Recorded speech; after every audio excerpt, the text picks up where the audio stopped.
সবাইকে স্বাগত। আশা করি আপনারা সকলে ভালো আছেন। আপনাদের পরীক্ষাটি লিখিত হবে। আজকে একটি লিখিত পরীক্ষার প্রশ্ন প্যাটার্ন নিয়ে এসেছি।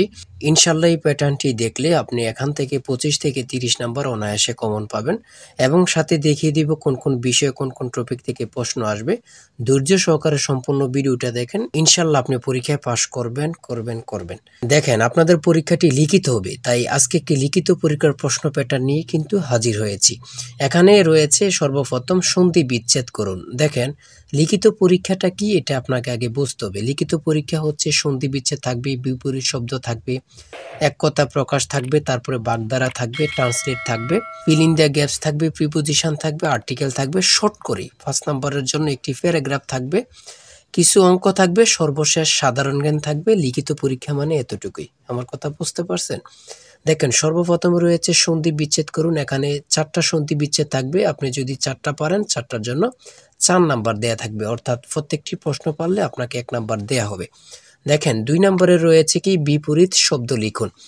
বিপরীত শব্দটি সমাধান করে দেওয়ার আগে ছোট্ট একটি কথা মধ্যে দিয়ে বলে রাখি, আপনারা যারা পরীক্ষা দিবেন আপনাদের জন্য একটি স্পেশাল শর্ট করে চূড়ান্ত সাজেশন তৈরি করা হয়েছে। সাজেশনটি নিতে স্ক্রিনে দেওয়া হোয়াটসঅ্যাপ নাম্বার রয়েছে, ইমো নাম্বার রয়েছে, দুটোর মধ্যে যে কোনো একটি মেসেজ করে সাজেশনটি সংগ্রহ করুন। সাজেশনের মূল্য মাত্র 100 টাকা। আমি বলি, আমাদের সাজেশনটি তারাই পড়বেন যারা চাকরির কারণে, বিভিন্ন কাজের কারণে পড়তে সময় পান না বা একটু দুর্বল, পড়ালেখা একটু কম বোঝেন। শুধু আমাদের সাজেশনটি পড়ে পরীক্ষা দিতে গেলে আপনি উত্তীর্ণ হয়ে যাবেন। তাই দেরি না করে অতি দ্রুত সাজেশনটি সংগ্রহ করুন। সাজেশনের মূল্য মাত্র 100 টাকা। 100 টাকার বিনিময়ে হলেও প্রত্যেকে আমাদের সাজেশনটি সংগ্রহ করবেন। ইনশাআল্লাহ আপনি পরীক্ষায় পাস করে যাবেন।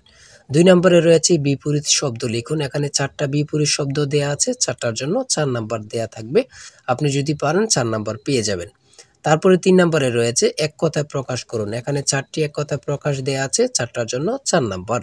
তারপরে 4 নম্বরে রয়েছে অর্থ সহ বাগধারা লিখুন। এখানে বাগধারা 4টা বাগধারা দেয়া আছে, প্রত্যেকটা বাগধারা যদি পারেন 1 নাম্বার করে পেয়ে যাবেন। 4টার জন্য 4 নাম্বার আপনি পাবেন।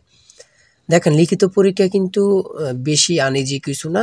যদি আপনি পরীক্ষার প্রশ্ন প্যাটার্ন এবং কি সঠিক একটি সাজেশন পান, তাহলে লিখিত পরীক্ষায় পাস করা একদম ইজি বললেই চলে। শুদ্ধ বানান লিখুন। এখানে অশুদ্ধ বানান দেয়া আছে, এদিকে শুদ্ধ সঠিক করে লিখতে হবে। প্রত্যেকটার জন্য 1 নাম্বার করে, 4টা দেয়া আছে, 4 নাম্বার পেয়ে যাবেন। তারপরে 6 নম্বরে দেয়া আছে কারেক্ট দ্য সেন্টেন্স, অর্থাৎ এই বাক্যগুলো সঠিক করে আপনারা লিখতে হবে। ঠিক আছে, 5টা দেয়া থাকবে, 5টার জন্য 5 নাম্বার। তারপরে 7 নম্বরে রয়েছে ফিল ইন দ্য গ্যাপস। এখানে 5টা থাকবে, 5টার জন্য 5 নাম্বার। ঠিক আছে। তারপরে 8 নম্বরে রয়েছে কারেক্ট। এখানে 5টি আনকারেক্ট টিপিং থাকবে, এইগুলা কারেক্ট করতে হবে, 5টার জন্য 5 নাম্বার করে। দেখেন, 9 নম্বরে রয়েছে right 5 sentence on the for the bridge. এখানে অন্য প্যারাগ্রাফও থাকতে পারে, শর্ট করে একটি প্যারাগ্রাফ লিখতে বলবে। আপনি যদি প্যারাগ্রাফটা লিখতে পারেন আপনি 5 নাম্বার পেয়ে যাবেন। ঠিক আছে, একটি প্যারাগ্রাফ শর্ট করে লিখলেই কিন্তু 5 নাম্বার পেয়ে যাবেন, অর্থাৎ 5 সেন্টেন্স নিয়ে। তারপরে 10 নম্বরে রয়েছে অঙ্কের ক্ষেত্রে আসি। দেখেন, এক ব্যক্তি তার আয়ের 5% আয়কর দেন। তিনি 600 টাকা আয়কর দিলে তার মোট আয় কত? তার মোট আয় কত? খুবই গুরুত্বপূর্ণ একটি প্রশ্ন।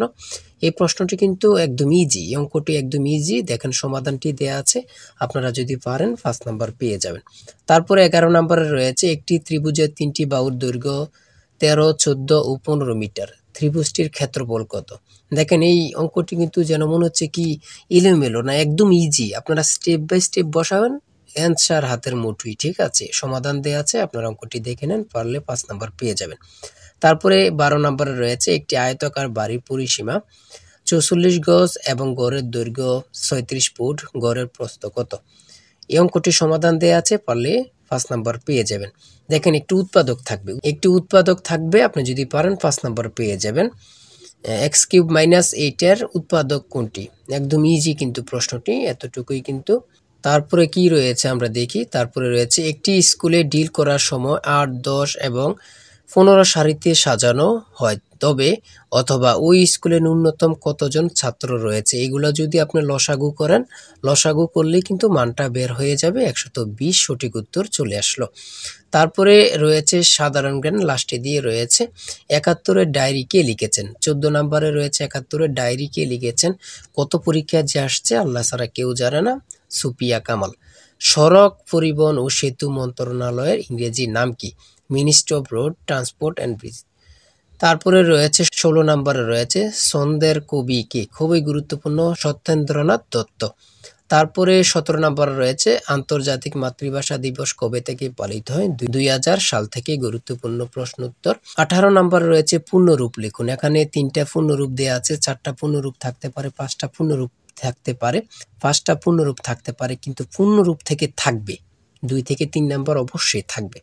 এই পূর্ণরূপগুলো আপনারা দেখে নেন। তারপরে সর্বশেষ 19 নম্বরে রয়েছে বাংলা নববর্ষ বিষয়ে 6টি বাক্য লিখুন। দেখেন আপনারা অনেকে মনে করতেছেন নববর্ষ সম্পর্কে তো আমরা বানিয়ে লিখতে পারবো। লিখিত পরীক্ষায় কখনো বানিয়ে লিখবেন না, অযথায় কোনো কথা লিখবেন না, ঠিক আছে? হয়তো কোনো কথা লিখবেন না, যে মূল কথাগুলো লিখবেন, ইনশাআল্লাহ আপনি পরীক্ষায় পাস করে আসতে পারবেন। লিখিত পরীক্ষা মানে এতটুকুই, ঠিক আছে? যারা আমাদের সাজেশনটি সংগ্রহ করতে চান, স্ক্রিনে দেওয়া হোয়াটসঅ্যাপ নাম্বার রয়েছে, ইমো নাম্বার রয়েছে, দ্রুত সাজেশনটি সংগ্রহ করে ফেলুন। ইনশাআল্লাহ আমাদের সাজেশনটি পড়ে পরীক্ষা দিতে গেলে আপনি পাস হয়ে যাবেন। আর বিশেষ করে বলে রাখি, আমাদের চ্যানেলটি সাবস্ক্রাইব ও পেজটি ফলো দিয়ে রাখলে পরীক্ষার প্রশ্ন সমাধান, পরীক্ষার রেজাল্ট সকল কিছু সবার আগে পেয়ে যাবেন। তাই সবাই ভালো থাকবেন, সুস্থ থাকবেন। আজকের ভিডিও এই পর্যন্ত। আল্লাহ হাফেজ।